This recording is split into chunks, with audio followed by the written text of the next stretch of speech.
హైదరాబాద్ లో ట్రాఫిక్ సమస్యకి పరిష్కారాన్ని కనిపెట్టాలని అధికారుల్ని ఆదేశించారు CM Revanth Reddy.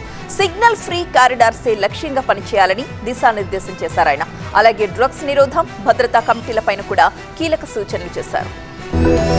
Hyderabad MCR HRD వేదికగా సీఎం రేవంత్ రెడ్డి వరుస సమీక్షలు నిర్వహించారు. ట్రాఫిక్ నిర్వహణ, రోడ్డు భద్రతపై ఆయా శాఖల అధికారులతో హైలెవెల్ రివ్యూ చేశారు.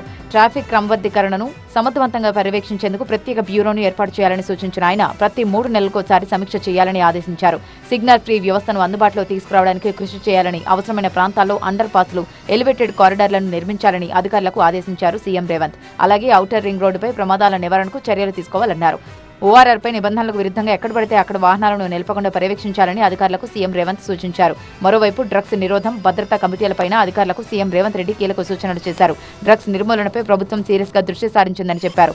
ఈ క్రమంలోనే డ్రగ్స్ పై ఉక్కుపాదం మోపేందుకు కఠిన నిబంధనలు తీసుకురావాలని ఆదేశించారు. ముఖ్యంగా విద్యాసంస్థలో డ్రగ్స్ నియంత్రణకు యాజమాన్యాలనే బాధ్యులను చేయాలని సీఎం రేవంత్ స్పష్టం చేశారు. క్యాంపస్ లోపల జరిగే ప్రతి ఘటనకు యాజమాన్యాలదే పూర్తి బాధ్యత అన్నారు. అలాగే క్యాంపస్ బయట జరిగే అనుమానాస్పద కార్యకలాపాలను గుర్తించి సమాచారం అందించేలా ప్రత్యేక వ్యవస్థను ఏర్పాటు చేయాలని సూచించారు. విద్యార్థుల ప్రవర్తనలో వచ్చే మార్పులను పసిగట్టేందుకు ప్రతి విద్యా సంస్థలో ప్రత్యేక విభాగాన్ని ఏర్పాటు చేయాలన్నారు సీఎం రేవంత్.